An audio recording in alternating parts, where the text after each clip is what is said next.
Yes. Yes, we are sure. We are sure. We are certain. We are certain. Yes, we are. Certainty is our middle name. What up? What is up? Brothers and sisters, what's cracking? How are we doing? This is Ask Akira. How the heck are you? It's Thursday. It's a beautiful day to be alive.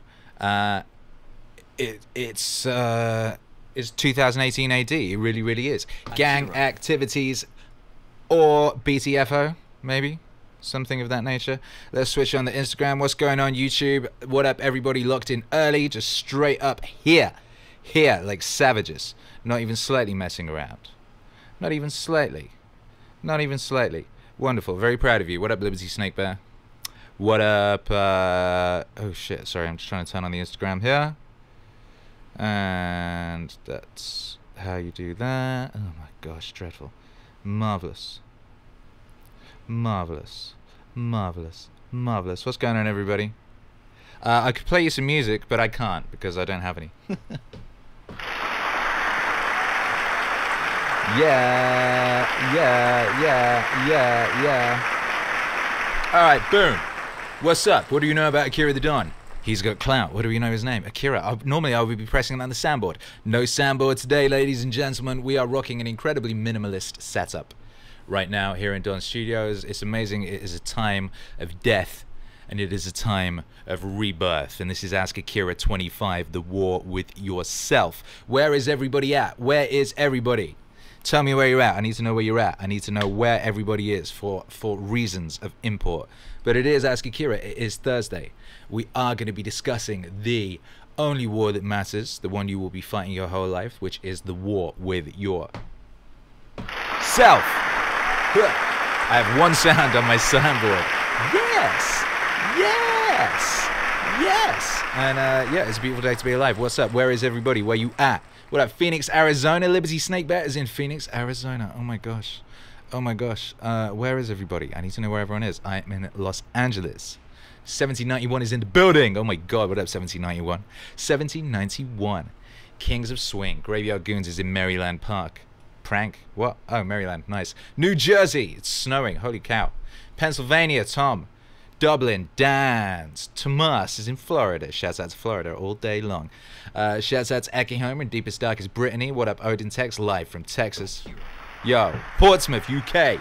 Ontario, Canada. Oh my gosh, we got people in Wales. The Ace and Spaces in Wales. Cymru am Biff. Christina N. O'Hara says, we will be your soundboard, you sweet, sweet thing. Bless your soul, you're in California. Oh my god. Ted Bamford is in Britain. Holy cow. All right, you know what's going on. We're an international gang here. Liverpool. Holy cow. We got Joel in Liverpool. Shouts out to the Scouts. Massive all day long.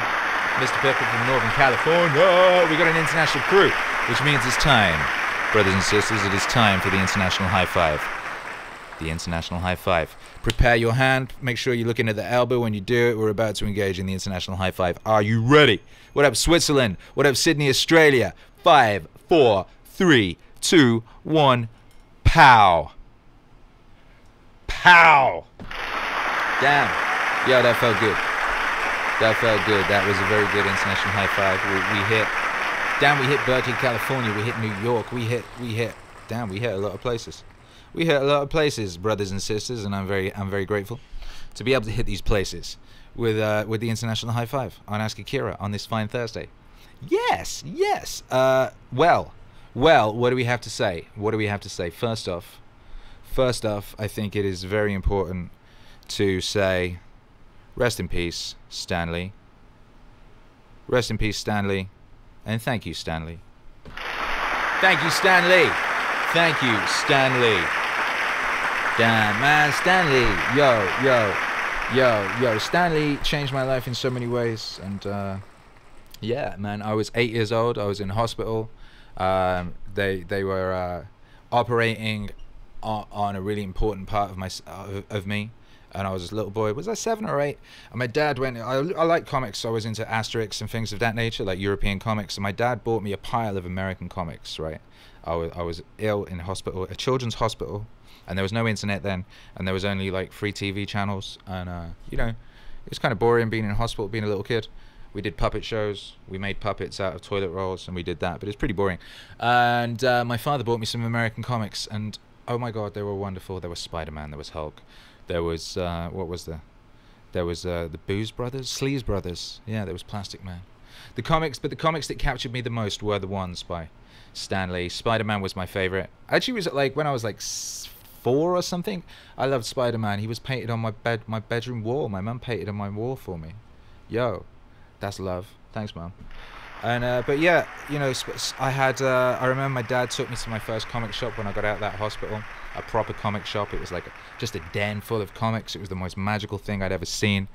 It was incredible. And I bought a book called How to Draw Comics the Marvel Way. Well, my dad bought it me. And I studied that book, ladies and gentlemen, and I learned how to draw comics the Marvel way. Yes, I did. And I made my own comics, and I sold them at school. Yes, I did. So you can imagine how proud I was this week when Hercules came to me, and he'd made his own little comic book, a little picture book of Bendy and the Ink Machine. And I said, "Damn, boy, that's great. You could sell those." And he went, "Huh!" And just ran outside and set up a stall in our front gardeny yard area and started selling his own comics to the neighbors. And he made, was it $14 last week, selling comics to the neighbors? Amazing. I was so proud. I was so proud. So proud of my 5-year-old son Hercules. And so grateful to Stan Lee for the inspiration.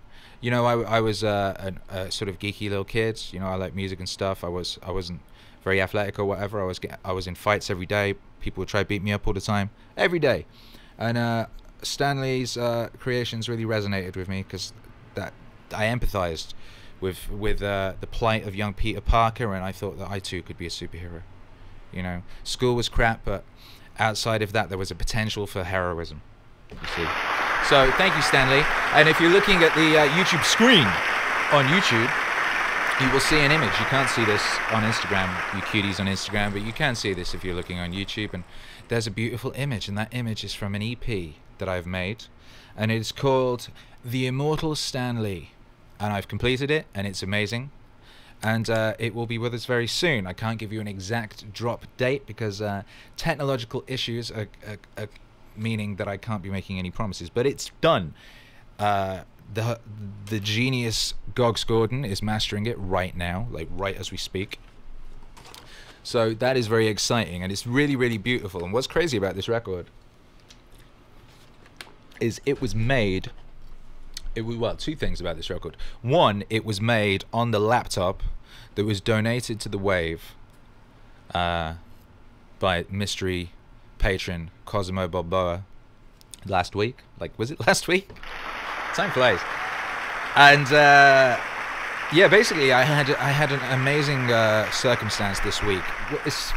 The world is very interesting. The universe is very interesting. God is good. God is interesting. All of my stuff has died. Like everything's breaking down and going crazy and lunatic, and then my entire Dropbox, which had all of my stuff in it, all of my music, all of my files, all of my music projects, all my presets, all my samples, all my templates, all my video stuff, all of that was within the Dropbox architecture. It was backed up to a massive local drive, and it was across like 4 computers. And in the process of trying to fix this studio computer, just at the moment when I'd moved everything off the big hard drive so I could use that to back up the main one while I installed a new hard drive inside the main one, separate to doing that, but at the same time, my entire Dropbox just got deleted, strangely and magically, and still no one's quite sure how or why. And that meant once things are in Dropbox, they get deleted everywhere, so everywhere I had data was gone. Gone, brothers and sisters. So suddenly I was bereft and without all my shit. Oh my god. Oh my god. And you know, I'm lucky because I have these angels, as you know. And my Jocko Angel said, well, you can guess what Jocko Angel said. He said, good opportunity to rebuild, to try stuff without the constraints of an existing framework of operation, to try a new fresh palette. And then then his voice started sounding like mine, and he said, also, you know, this is a great opportunity to learn that you need to be not keeping all your eggs in one basket, and you need to have multiple backups, and you really need to be on top of your data because it's important, Akira the Don. And I said, damn, Jocko Angel, you're right. This is an opportunity to course correct, and also an opportunity to just make some stuff from a completely fresh template with none of my existing stuff or shortcuts or effects chains or anything. So this Stanley record was made completely fresh with nothing, none of my instruments, none of my nothing. So so sonically it's like a new thing, and it's very, very beautiful, and I'm very excited for you to hear it. Yes, I am. And you know, on Ask Akira, we like to play you previews. We like to play you previews, but I can't play you a preview right now because it's being mastered. And yeah, anyway. But doobie. So there you go. So yeah, thank you, Stanley. Thank you, Jocko Angel.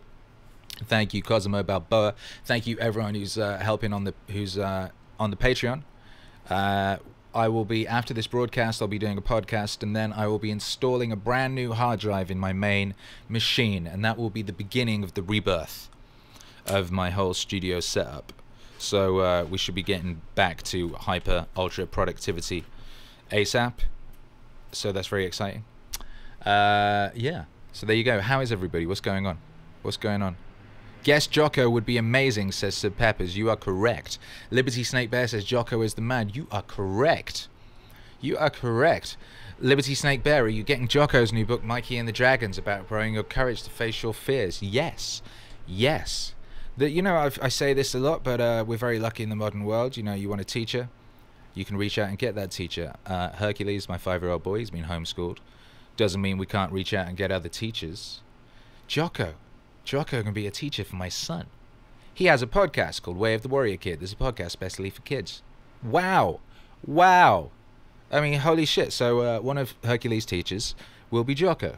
Jocko Willink, former Navy SEAL, consistent, current, bad motherfucker.com.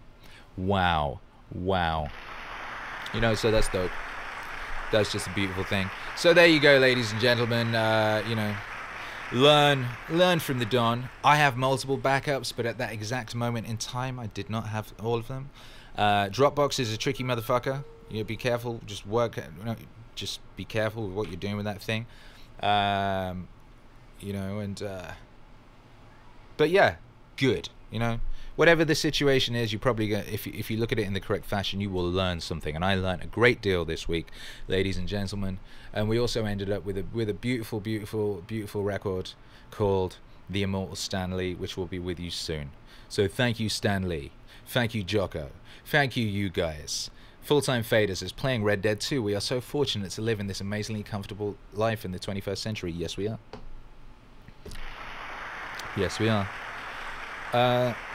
There is a wonderful thing about Red Dead. It has this romantic aspect. You're playing this main character, and as you're beginning the game, you're spending most of your time in the wilderness, and it's easy to forget that you're in a time period when civilization is just rearing up everywhere, trains and trams and cities and all this type of stuff. And as you go deeper into the game, you see that, and you see the character Arthur, his like heartbroken longing for a life that doesn't exist anymore, and a kind of like lack of not wanting to kind of like have to be a part of this new world.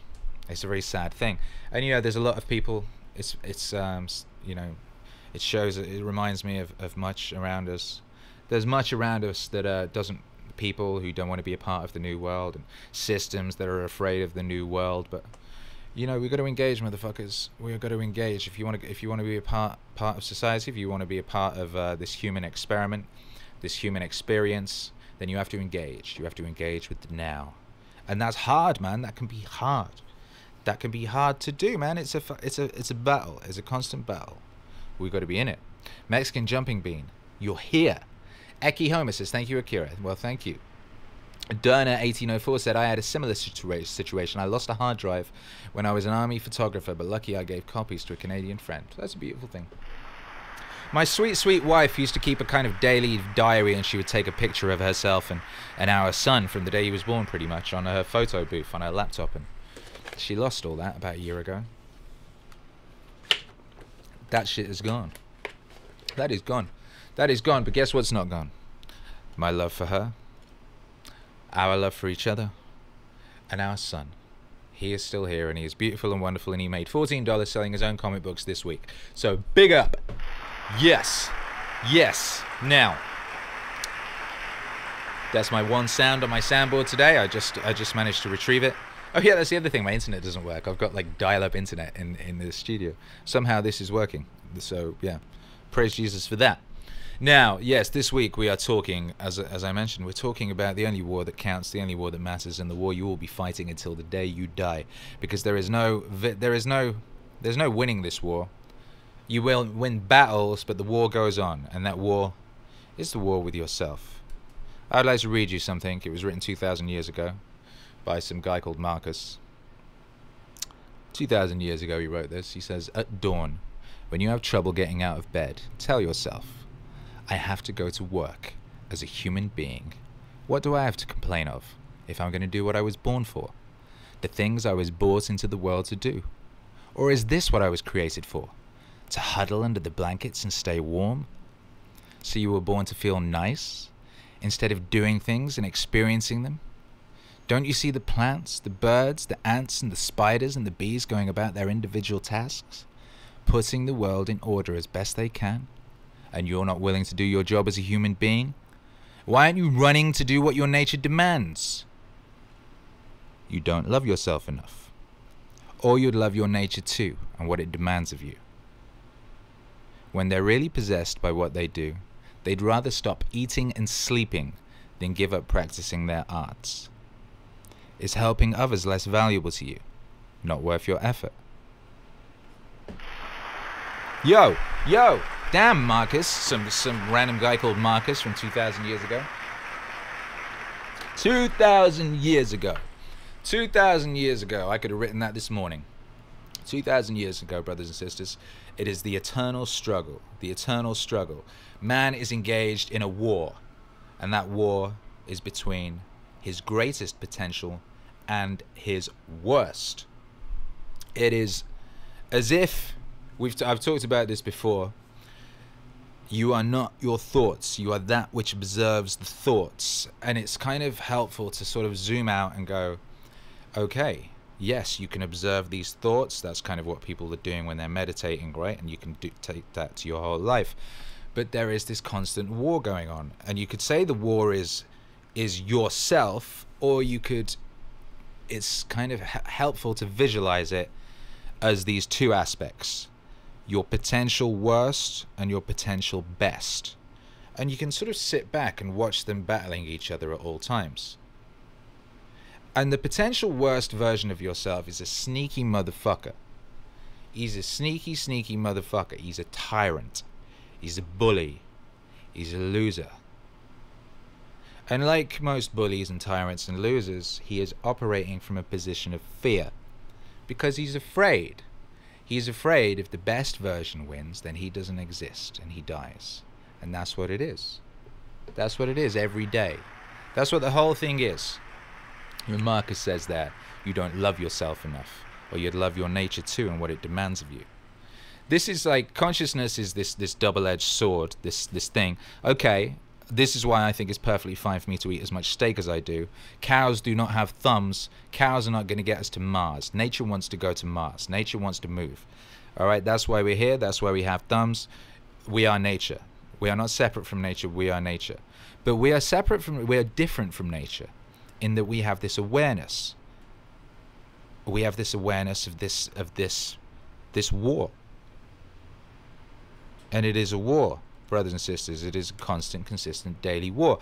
And if you are not paying attention, then the sneaky motherfucker will win, because the sneaky motherfucker kind of counts on you not paying attention. Right? The sneaky motherfucker. The shadow. The shadow, is it the shadow? Is it the shadow? The shadow is useful. You know, integrating your shadow, this is a whole other subject, but the integration of the shadow, that's when a human is complete and useful, when you know that you're a bad motherfucker, when you know you have capacity for evil, when you know you have capacity for mayhem, and you keep that shit in check until completely necessary. Now, the potential worst version of yourself, like, doesn't actually want you to be whole. The potential worst version of yourself just wants itself to be the dominant thing, right? It wants to be driving the car. And and like I said, it's afraid of the best version of you. It's afraid that the best version of you wins out, because then it does not exist. And that's why it tries to trick you. That's why you got to monitor your self-talk. Self-talk is crazy. And if you don't, so, you know, I've spent most of my life not even thinking about the fact that I have an internal monologue and it's saying shit to me all the time. And until I started paying attention, it was just saying horrible things to me all day long. It was talking to me in a way that I would never speak to another person. I would never speak to another person the way I spoke to myself. I would say horrible things. Well, the internal monologue would say horrible things. Oh, you suck. Oh, you're a bum. Oh, you're a loser. Oh, you look like shit today. Oh, your skin is dreadful. Oh, you're like, there's no wonder those things happen to you. Oh, you don't deserve this. Oh, this, that, and the other. Da da da da da da da da. Holy shit. It wasn't until I noticed, and then I started paying attention, and now I'll be like, shut the fuck up. Loser version of myself. Loser guy. Shut up. Loser potential. No. No, we don't have those conversations. We have nice conversations in here. We're proud of us. I like Venom. Venom's so good for this. Venom is a wonderful, it's a movie. It's a great movie. And it kind of illustrates that whole thing very well. We, Eddie, we. And, you know, that's a great sort of visualization of the integration of the shadow there. They work together. They work together. Now, you know, as I've talked about this before, when you're monitoring your internal dialogue, it's worth questioning what those voices are, where they came from. You know, that could have been a person in your past. It could be your parents. It could be some shit you saw on TV. But the potential worst version of yourself will hang on to all those things as a way to cripple you and keep you being the potential worst. That's where self-sabotage comes in.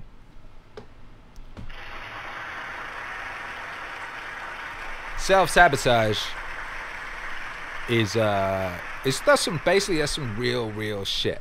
Like, the potential worst version of myself and the potential best version of myself, different versions of them have won out over the years. Sometimes the potential best version of myself has made me brave and made me do really great things, and then the potential worst came in, all sneaky and subconscious, and had me self-sabotage to destroy what I'd created. When I was young, I did a lot of amazing stuff. I left home early. I was like, I want to be this. I'm gonna go and do music. I'm gonna make that what I do. And I did a load of stuff in the face of crazy adversity. I was homeless, and I was you know, homeless in London of all places. And I got there. Where I wanted to go. Where I wanted to go was I wanted to be a professional recording artist. I wanted to be making music. And I got myself to the point where I was in Los Angeles, aged 22 to 23, sat on a balcony at Interscope Records, the biggest record label in the world, with Jimmy Iovine, who ran that label, who signed Tupac Shakur and Snoop Dogg and all these people. And he was telling me that I was going to do for rap what the Beatles did to rock, and this, that, and the other. I got myself to the point I went from complete sort of destitution, from in a little valley in Wales, working class kid, to being homeless, to being sort of destitute and stuff, to that point in a couple of years. I did that. And then what did I do? I destroyed it. I signed this record deal. I signed to the biggest label in the world. They were like, you are going to be to rap what the Beatles were to rock. Here is every potential. And what did I do? I went off and I made a record that, whilst being an incredible, brilliant pop record, had deliberate messaging in it that subconsciously I knew they would reject, that they would not be able to put out. I wasn't thinking this like at the front of my mind. This is what the subconscious was doing. I gave them a record called Thanks for All the AIDS, for God's sake, about like colonial destruction and Bob Geldof being a murderer and things of that nature, right? And you know, I did this, I gave them an album that they could not release, this massive pop label wanting me to be a massive pop star. I gave them an unreleasable album, and lo, they said to me, we can't release this album. And you know, then I bought it back, and I went independent, and I built up to where I am now. But in retrospect, I deliberately self-sabotaged. Well, I subconsciously self-sabotaged an opportunity, the biggest opportunity in the world. And I went through such hell and adversity to get to that point, to get to the point of being in that position. Then I destroyed it all. And the reason I destroyed it is because the potential worst version of myself, or the whatever version, had all this programming in it. I had all this programming from youth that success was bad, that money was evil. I had all this creepy flipping sort of socialist programming from my upbringing that said, you know, your money is bad. You don't deserve money. You shouldn't have money. I literally did an interview with someone, and in the interview, the words came out of my mouth: I don't think a musician should get paid any more than a road sweeper. I said. I had all this programming. Money is evil. Success is bad. There's all this programming as being a person from the UK. You're not supposed to step outside of your class. That's bad. Like, if you're working class, you're supposed to stay working class. If you're poor, you're supposed to stay poor. You're supposed to stay in your lane. I'd broken out of my lane. I'd bust myself out of this lane. I left home age 15. I left school age 16. I traveled across the country. I went through all sorts of horror, and I got myself to America age 22 or 22, I believe it was, and I got myself into the offices of the biggest record label on the planet, and I got them to believe that I was like a potential of amazing. And you know, they gave me $250,000 to make an album, and I made an album, and it was a brilliant album, but it was an album they could not release, and I knew that. I knew that. If you set me down and made me really look into myself and be honest, I knew that. That was a self-conscious act of crazed sabotage. Big up Alex, great 321, says Hypocrite is still one of my favorite songs. Thank you. And yeah, it was a great song. That was a good song. But that's what happened there. Inside in my subconscious was deliberately destroying that opportunity. And what it was I was not ready. I was not ready, and it took me many years to undo a lot of that programming, and I'm still working on it. It's a battle. It's a constant battle, a consistent monitoring of what's going on in there, and which voices are winning out and whose voices they are. The worst version of yourself, the potential worst version of yourself, likes to compare you to other people. That's what the worst version of yourself does. So it goes, oh, look at that guy who's doing something kind of similar to you or whatever. He's doing way better than you. He's got way more than you. He's got this, he's got that, he's got this and the other. Says the worst version of yourself. Because the worst version of yourself doesn't want you doing the smart thing and the right thing, the obvious thing, which is to compare yourself to yourself. But yesterday, as someone you might have heard of would say, I made a song based on that from his book, 12 Rules for Life. Compare yourself to who you were yesterday, not who someone else is today. The worst version of yourself doesn't want you to do that, because if you compare yourself to who you were yesterday, and if you've been in any way just like living a useful life, you'll instantly fare better. And if you do that, if you compare yourself to who you were yesterday, not who someone else is today, then you will notice that sneaky potential worst version of yourself, and you will destroy them. Because look, it's, if you're just doing like the minimal effort, you're going to be better than who you were yesterday. And the potential worst version of yourself, that's the last thing that wants. It's the last thing that wants. So it's going to use every trick in its book to make you compare yourself to anything other than yourself. But that's the only thing you should ever be comparing yourself with, is yourself, and yourself before this moment. And that's the war. That's the consistent, constant war that's going to be going on until the day you die. You are never going to win the war. Not until you die. You will win battles. You will lose battles. Hopefully you'll win more battles than you lose. And as you notice more what's going on and pay more attention, you will win more battles. It's arguable that I was losing, I don't know, 80% of these battles because I didn't even know they were going on. So if I won one, it was just by accident. By sheer force of sort of unconscious will. I was always very, you know, I've been pushing my whole life. I've been fighting something. I've been fighting the potential for not exercising my potential. That's what I've been fighting my whole life. But it was, a lot of it was unconscious. So once you're fortunate enough, and we all are right now, all of us here, all of us hanging out here right now, we're all aware of these concepts and we're all aware of this potential. Part of that is to do with this wonderful invention, the internet, which means that we've been able to listen to smart people and we've been able to learn stuff that we otherwise wouldn't. Some of us knew some of this stuff anyway, some of us intuited it, but we're here, we're in a great position right now. We're in an incredible position to win battles, to win most battles in this war with ourselves. But you have to know you're at a war, and you have to know that you're at war, and you have to know that it's going on forever. There is no plateau, only death. Once you're done, once there is plateau, there is no reason to be alive anymore, and you will be dead. And you know, that would be cool. That would be another adventure. What an adventure. Jack Kirby said something like that sometime.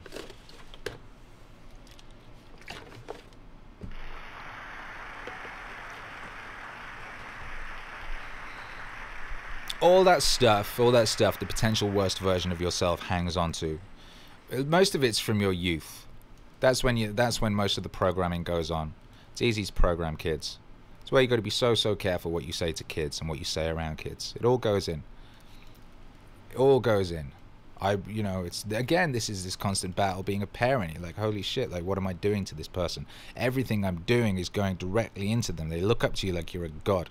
You're this giant in their life. Everything's going in. But you know, you have responsibility and you have sovereignty, and if you know, if you're like 20, 25, 30, 35, 40, whatever it is, still blaming stuff that happened when you were a kid on what's going on now, you need to fucking let go. You need to claim ownership of yourself and claim sovereignty and understand that you're in complete control of everything that goes on in here. You are able to decide. You can sit back, step back, and you can cast out all that shit. You can cast out all those horrible voices. You can cast out all those stupid messages, and you can cast out all that mongoloid programming that says you are not deserving and you are not worthy and you don't deserve shit. You deserve everything. Your potential is limitless. You have all of us. There is no need for any of us to be wallowing or, you know, suffering as much as we are. Most of it is self-imposed. I can say this because I know I did it myself. I continue to. I have to keep readjusting. I'll be fucking up on a daily basis. You know, but I'm you know, I'm conscious of that. I'm conscious of the battle, and I'm, you know, on a daily basis employing smarter tactics in this battle with this potential worst self who's a sneaky motherfucker and a saboteur. Alright, so all that stuff, all that kid stuff, you know, just get over that shit. That was ages ago. Get over it. Stop hanging on to it. Stop nurturing it. Stop feeding it. Stop allowing it to dictate the course of your life. You dictate the course of your life. You have all the ability. You have all the power. You have all the power. That's the thing. People think they're powerless. They walk around like cowering at some like bizarre, like fictional potential. This unreal idea, whether it's an unreal idea of what someone else thinks. Who give a fuck what someone else thinks? Someone else thinks, they might think of you for 2 seconds. They think about, they're at the center of their own movie. If they think about you, it's for fucking 3 seconds, and it's in the context of themselves. So their opinion doesn't matter. Doesn't matter. Makes no difference. Doesn't touch you. Can't hurt you. None of this shit can hurt you. Only if you allow it to. God damn it. Yo. All that stuff that hurt you when you were little and put this crap in you, accept it, let go, and be thankful for it, because it was fuel, it was motivation, it was education, it was learning. Thank you. Good. In the words of Jocko, good. Good. My parents programmed me to be a socialist. Good. Got to learn the hard way, like what that really would do to a life. Good. Thank you. You know? Boom. Thank you for the applause button.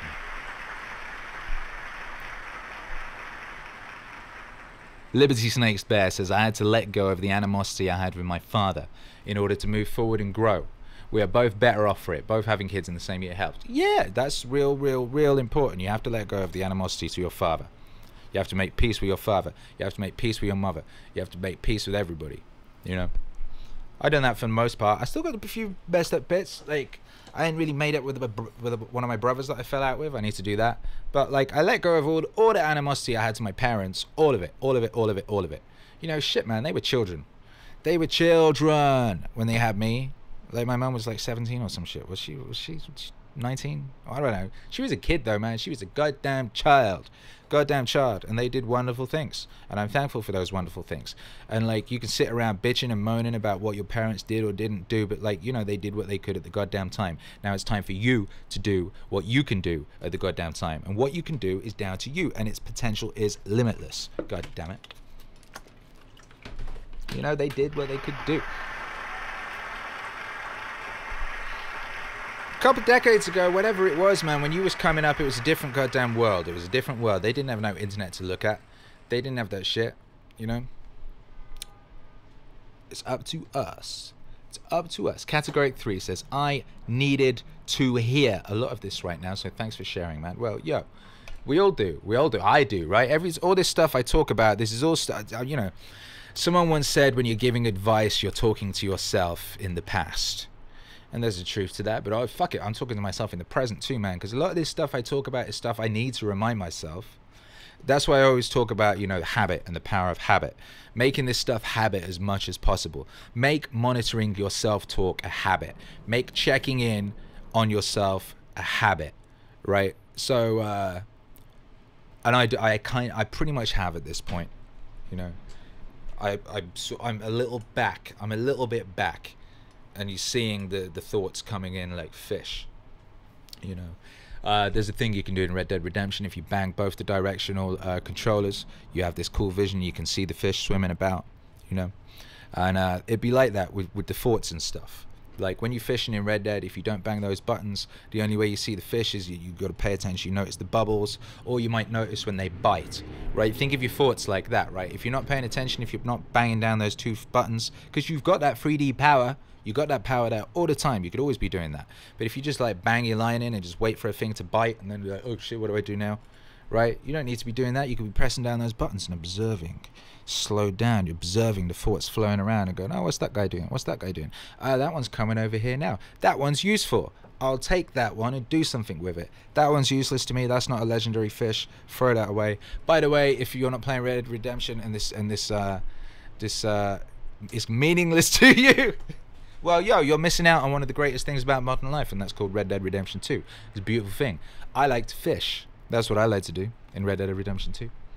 Jomo6 says, I have no contact to my father's parents. They're the only grandparents I have. Never met any other part of my grandparents. All died before me. Should I reach out to my grandmother I don't know? Yeah, totally. Why not? Why not? What's the worst thing that could happen? What's the worst thing that could happen? The best thing that could happen is like you have a magical, beautiful experience. Worst thing that could happen is you get run over on the way there or something. So like, yeah, totally do it. Hell yeah, do it. Oh my God, yeah, do it. You know, a connection to our past is something that, it's one of the things that modern life is stolen from us, strangely. But it's something that's completely there. We can do it. You just have to put in a bit of effort. So definitely do that. Hell yeah, do that. Yeah. How hyper efficient would you say you are, Akira? Daniel asks. Well, I'm trying to be more hyper efficient. How about that? How about that? Do you know how hyper efficient I am? I'm more hyper efficient than I was this time last year. A lot more. Am I more hyper efficient than I was 3 months ago? Do you know what? I am. I am. Am I more hyper efficient than I was yesterday? Yeah, I am. Even though I've had all these technological things throw themselves at me and all that, and my output has been stymied by that, the utilization of my time is better today than it was yesterday. Every day I'm slightly tweaking the system to make my time spent more valuable, more better used. So yeah, that's how hyper efficient I am. Daniel Morante, thank you for your question. I appreciate the shit out of you. Julian Lipcase, being an inspiring filmmaker myself, I often ask myself what the most efficient way to success is. Do you have any advice for fellow artists? You're a badass and I love your tunes. Thank you. Thank you. You're a badass, and I'm very happy that you're here. Most efficient way to success, I would say, is to make yourself as good, as undeniably great as possible. Undeniably great as possible, and develop a complementary talent stack. Some people will say that you need to choose one thing and become the best person in the world at it. I would say that that is useless if you don't have complementary talents that allow you to get that great talent out to anybody, out to the world, or get it used anywhere that anyone might see it. All right, so you need a complementary talent stack. For me, music is my main thing. It's my main thing, but I also proficient at video editing, at broadcasting, at audio engineering, at Photoshop, at marketing, at data analytics, all of these things, so that therefore I can make a business out of making music. And that was the thing that was lacking for most of my life. I had all these pre-programmed foolishnesses, and I thought, oh, I'm an artist, I don't need to do business, that's for someone else to do. Someone will recognize my genius, and they'll come along and they'll help me, and they'll do all that stuff. Ding dong, you're wrong. Crap version of Akira. Ding dong, you're wrong, you're misguided, you're foolish, you're incorrect. No one's gonna save you. No one's going to come along and recognize your genius and pick you up out of obscurity and do all the stuff for you that you don't want to do and you think you're above. Guess what? You're not above that shit.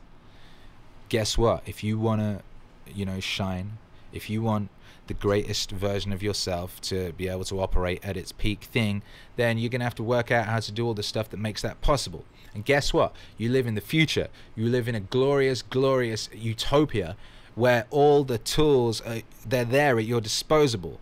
Guess what, socialists? We have got the means of production. Guess what? We've got them, and we didn't have to seize them. The evil capitalist structures gave them to us. Wow, we have the means of production. And that's metaphorical and factual. We can produce. We can produce music. We can produce goods. We can produce whatever the hell we want to. We can drop ship t-shirts to Japan. We can do whatever the hell we want, god damn it. It's up to us. We just have to do it. We just have to learn the tools. We just have to go, oh shit, okay. What do I want to do? Why do I want to do it? Am I going to commit? Okay, let's fucking go. And then you go, and then boom. Boom. It's all there for you. It's all there. Liberty Snake Bear says, preach it, Akira. Thank you very much. That's what's up. That's what we're doing. Right? Yo. Yeah. Temtex says, stay strong, Akira. You'll be booming soon. Guess what? I'm already booming. Boom! But we're going to be booming louder. You and me together. We're going to be booming louder.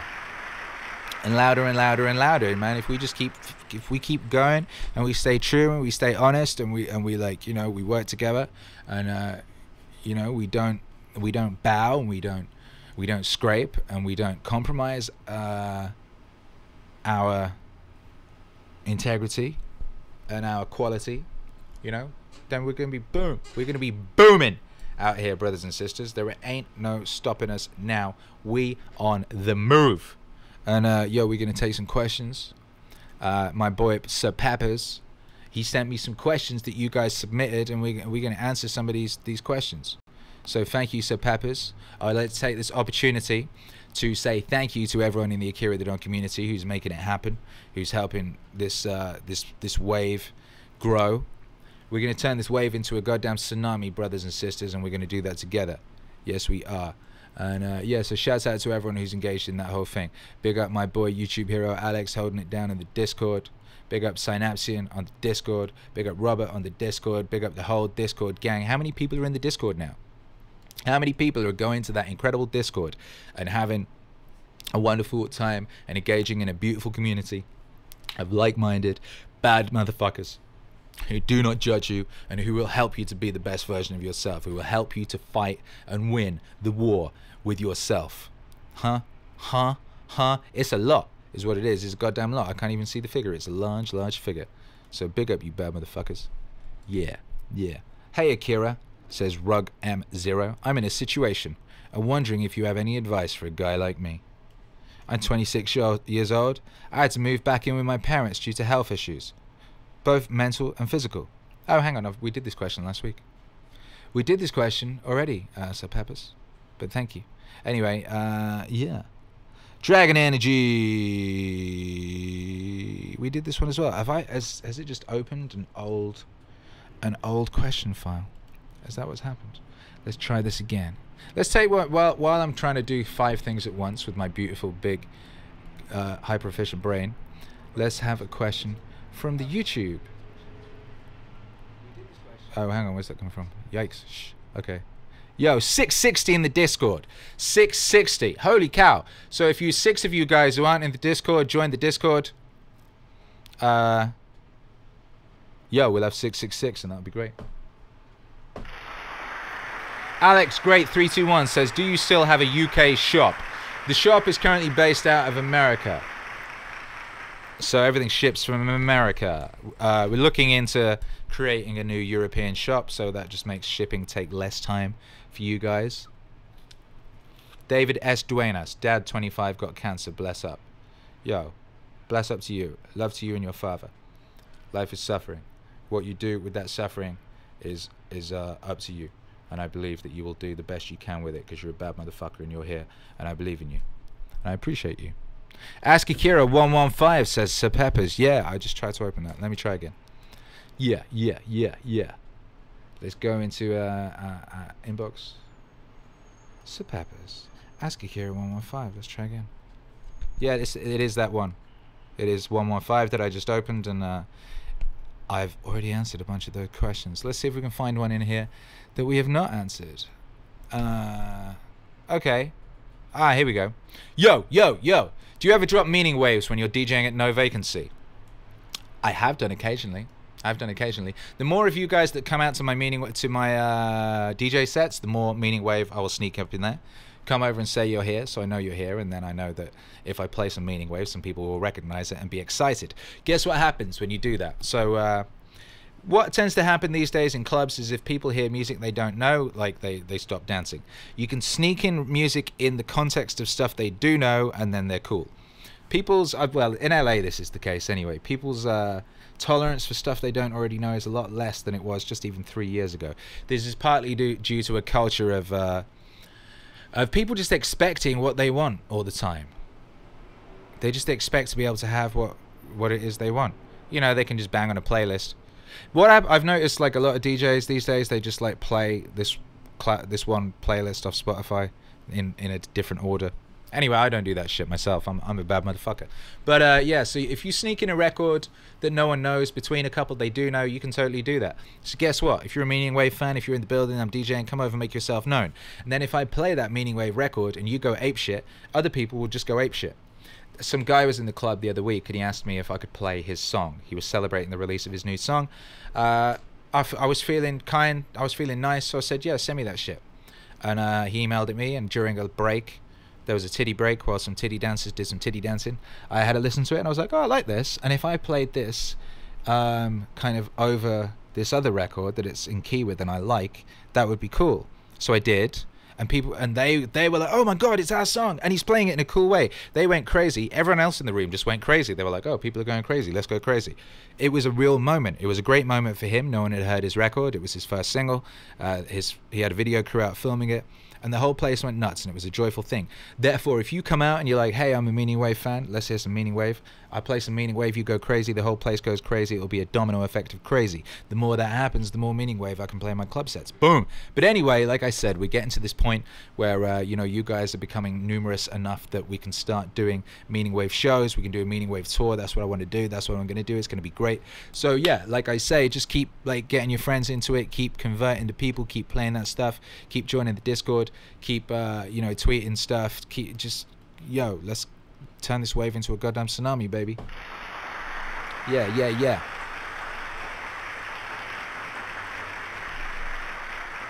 Odin text, can we teach Alexa to have the source wave radio skill? Yeah, can we? That would be good. I'd like to.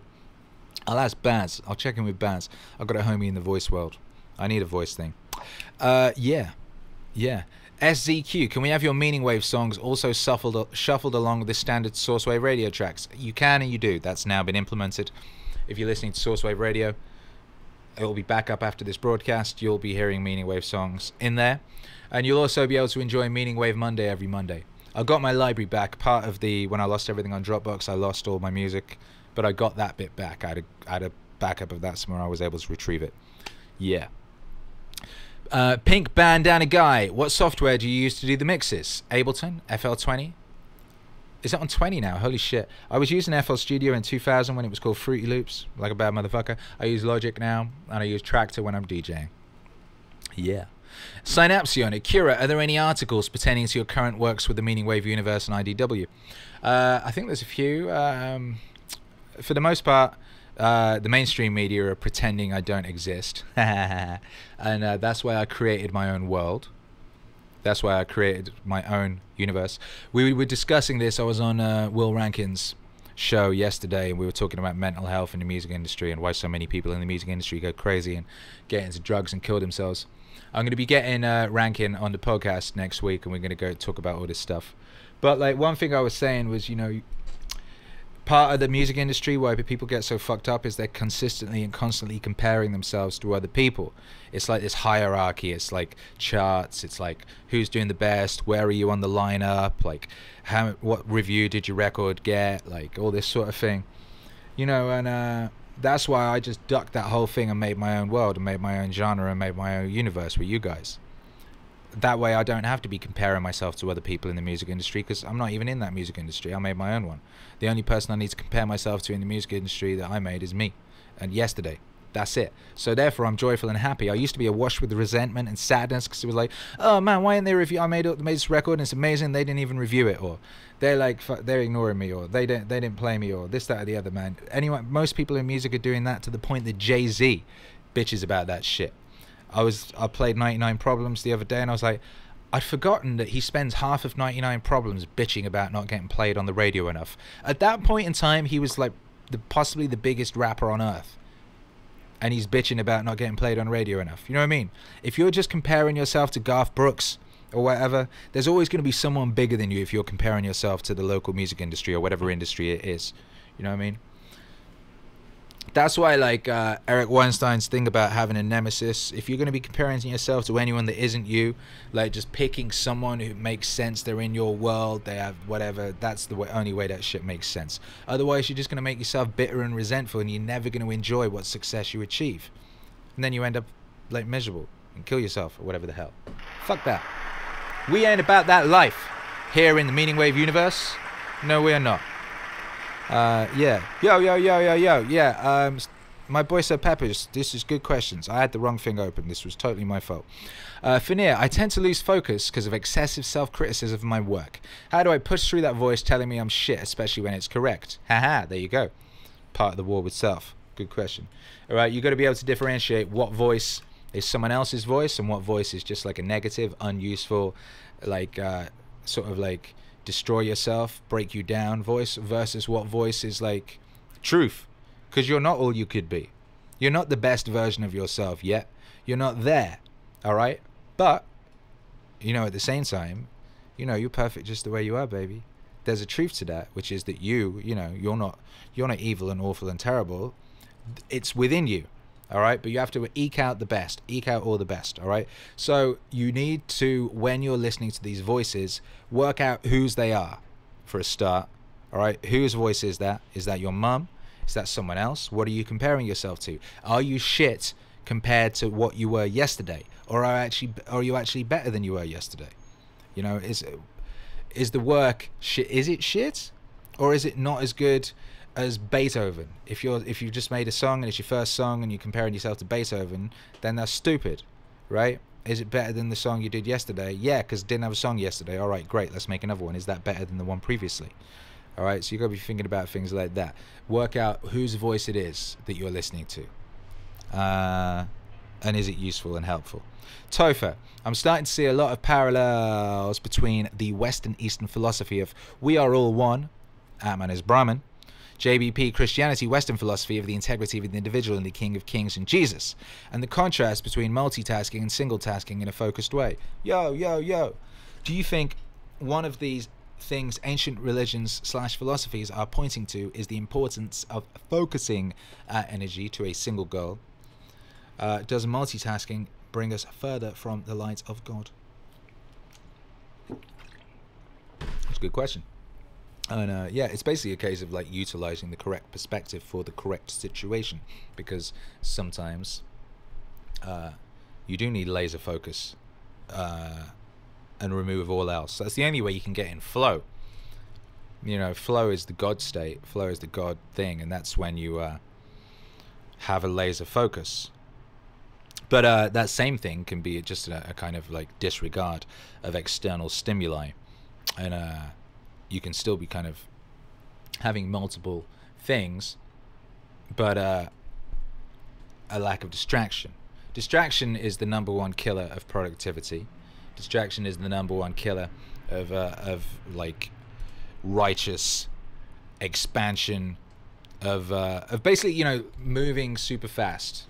Well, there you go, hyperproductivity. Hyperproductivity is only possible when you have laser sharp focus. What is that thing they do? Pomodoros. Pomodoros. You go, all right, I'm going to do this thing for fucking 12 minutes. Nothing else. 12 minutes. Boom. Then stop 5 minutes and do something else. People who do that shit do a lot. A lot. A lot. There's a lot of talk in the neurohacking community at the moment about how phones are just massive distraction machines and stopping us from being able to like 100% focus on anything, which is slowing us down. This is true. So yeah, I think you're right. Multitasking thoughtlessly, unconsciously, does indeed bring us further from the light of God. It is possible to multitask, as in to do multiple tasks, if you're focusing on each one in sequence. That's why my recent use of Asana has been very cool. It's a thing wherein I can sort of like plot out projects and plans and what I'm doing, and have this, all right, and then so then I can sit down and go, okay, what do I need to do for this project? Do that. Ding, ding, ding, ding, ding. I used to sit there with it all in my head in a muddle, and I'd be like, oh, now do that. I'd be trying to do multiple things at once. Now I can do multiple things in focused sequence, and I'm way more productive. So yes. Yes. What up, Instagram? Yeah.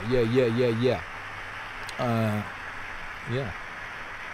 Albert Einstein wrote, Liberty Snake Bear says, everybody is a genius, but if you judge a fish by its ability to climb a tree, it will live its whole life believing that it is stupid. Yeah, right. That's true. That's why school is fucked up. That's why school's messed up. They'll be like, all right, owl, deer, table, orc, goblin, fly. What? And like, obviously some of these motherfuckers won't be able to fly. And then they'd be like, you suck. How dare you? And then they like internalize suck, and then they walk around life thinking they suck. Some bullshit. Bullshit. Yeah. Sir Peppers says, reading my university's paper is both funny and sad, since it's solely a platform for leftist identitarian op-eds that claim political neutrality. Yeah. Yeah, indeed.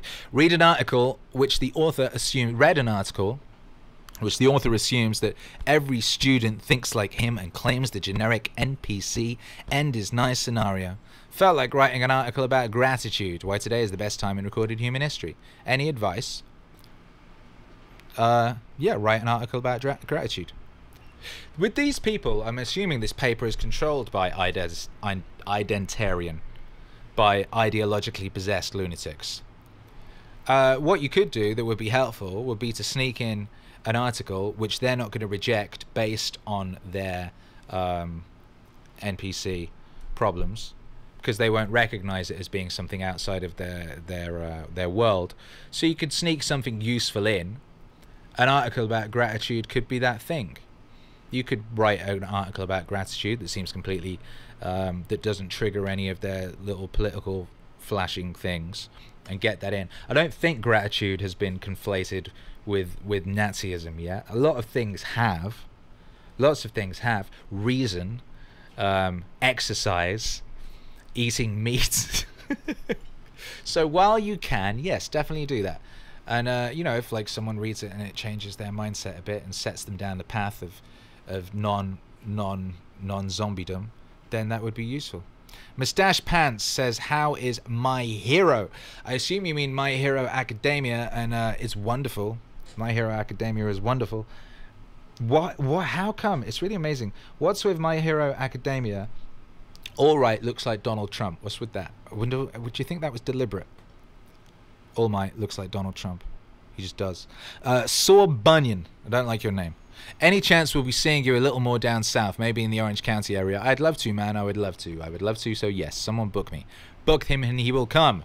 I currently do not have an agent or a booking apparatus. What I've been currently doing is setting myself on fire and making myself undeniably great and like a thing, so that people want to be involved and want to book me and all that sort of thing. So that's part of what I've been doing. The other thing is like building the community and building you guys up, right? So once I can look at Spotify and it goes, all right, there's like X amount of people in Orange County, then I can ring up Orange County venues and say, hey, yo, book me because there's this amount of people here, and they'll come out. So that's what's up. Get all your homies on the wave and let's go. Let's do it. Bye-bye, Instagram. Yo. Is it possible there might be a lack of meaning wave coming soon? LMAO. Winky face. I don't know what you're referring to. What are you referring to? Yeah. Sinclair, are you going to do another Red Dead Redemption song? Maybe. Maybe. Red Dead Redemption, I wrote a song once called Lord, I Miss Red Dead Redemption, about the fact that I missed Red Dead Redemption, and it was gone. And currently I'm playing Red Dead Redemption. I'm playing it real slow because I don't want it to end. Real slow. I'm not doing any. I've done a couple of I'm still in section 3. I'm terrified of doing missions in case it moves me onto another part of the story and then I suddenly can't do stuff anymore that I was doing before. And there's so much to do. I just like fishing right now. I've been trying to fish and get a legendary fish. I haven't caught one yet, but I've caught a lot of smallmouth bass. And that's fine by me because I love them smallmouth bass, and I chuck them back, and it makes me more honorable. I was so unhonorable, even though I've been trying to play like an honorable person, and it was fucked up, man. But now I'm like halfway honorable, just primarily from fishing so much, and also saying hi to people everywhere I go. It's like me in real life. Everywhere I go, I'll be like, hey, what's up, smiling at people and shit. That's what I started doing that in Red Dead. Me and Hercules were like, let's play honorably today. Let's throw the fish back and smile at people. And it like boosts your honorability rating like crazy. We were on stream and someone said that I was the wholesome highwayman, and my god, if that's not a great name for an album. So maybe I'll do a Red Dead project called the Wholesome Highwayman. Who knows? Oh, you know what would be good? Boom, boom. Hey, Alex, let's work something out, because we need to do a community project, and I think a great one would be a record that samples like a lo-fi record that samples Red Dead music, and it has like voice clips of Arthur being nice. That would be really, I would listen to the shit out of that. So maybe if anyone wants to like find clips of Arthur being nice and get like links to the best bits of music from Red Dead and start posting those in the Discord in an area, then that would be a cool community project. I think that would be dope. Yeah. Beauty of video games, says Durner1804. Murder people, throwback fish. You know, I'll be trying to not murder people, basically. Unless someone shoots me, I ain't shooting them. That's how I'll be living. Liberty Snake Bear says, woman question? Huh. I don't know. Did you just ask a question? I missed it. The chat is flowing fast. Yeah. Pink Bandana Guy in the Discord says, what program to use for the mixing? Oh, you asked that already. I answered already. It was Logic. Yeah. And Tractor 3's out now. I haven't used it yet. I'm terrified of new software because, like, oftentimes it doesn't work. They throw software out there now that doesn't work. And with DJ software, like, it's a zero risk potential because one fuck up and your whole shit is destroyed. If your shit stops working in the middle of the gig, that's what the worst thing that can happen, and that's basically what will happen if something fucks up. So yeah. Anyway, Synapsian, what do you think the afterlife is like? And have you ever read the last chapter of Plato's Republic regarding the story of I've not read that. Post it in the Discord and I'll read it, or send it through. Maybe I'll read it on next week's Ask Akira. As for what I think the afterlife is like, one of the best things I ever heard about that, or the ideas that I quite like the idea of, is that it's like putting down a telescope. So it's like this whole life was looking through a telescope, and then at the end of it you put down the telescope, and then there's the whole world, and then you go back to whatever you were doing in the whole world. I like that. Odin text, do you have a formal schedule for all the next waves, or do you make them as the inspiration hits you? Looking forward to the next Watts, Jocko and Rogan. Many thanks for the ones already created. Well, the answer to that, and this is a good way of like finishing it actually, and this is a good way to be in life, I think, is you want to be constantly like, you want to be disciplined, right? You want discipline, you want structure. So we have a schedule, we have an upcoming wave release schedule, and we have dates, and we have production dates, but we leave enough room in the schedule for inspiration. So for example, this week there was room in the, we allowed room to make the Stan Lee project, and also to allow for the fact that, like, I lost all my shit, and real life sometimes happens, and like the best laid plans of mice and men get fucked upon by vengeful gods. So yeah, that's it. So basically, you know, we got a lot of structure, we got a big ass schedule, we've got waves plotted out into next year. You know, we've got waves plotted into infinity and beyond, baby. But there's also room for inspiration, because you never know, man. You never know. I did a Jack Kirby wave, and it's only right there'd be a Stan Lee wave, and you know, the way everything had happened with the data issues and all that sort of thing kind of meant it was a perfect opportunity to do something new. So yeah. Tom Wonderland says, I love Freedom Tunes. Yeah, shouts out to Freedom Tunes and shout out to Freedom Tunes. I agree, ladies and gentlemen, and now it's time to go, because it's 2:06 p.m, which means we've been here for an hour. It's been Ask Akira. We talked about the war with self. That's a war we're in, ladies and gentlemen. Don't you ever forget it. Don't you ever forget that, because if you do, then the opposition are already at an advantage. All right. So stay safe, stay alert, stay disciplined, and stay flexible, baby. You got to be flexible, otherwise you get all stiff and shit, and then you can't move when you need to, and that's some fucked up shit. You don't want that to happen. All right. Thank you for being here. I've been Akira the Don. Yes, I have. Join the Discord, join the Patreon, keep an eye on the channels for you know what's going on and all that thing. Akira the Don on everything.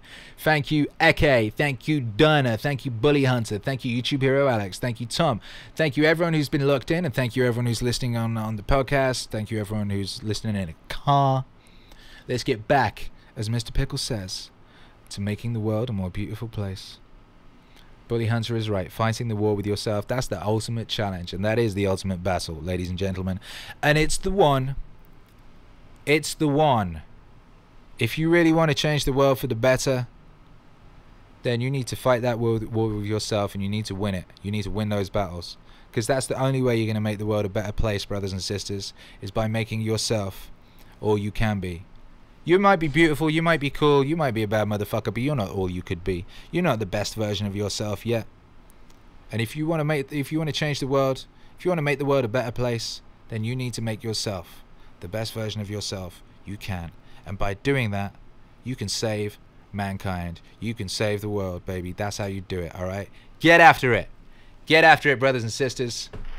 We'll be here next week, same bad time, same bad channel. And you know, you can talk to me on Twitter, and you can join those channels. Thank you for being here. I appreciate you, and most of all, I'm proud of you.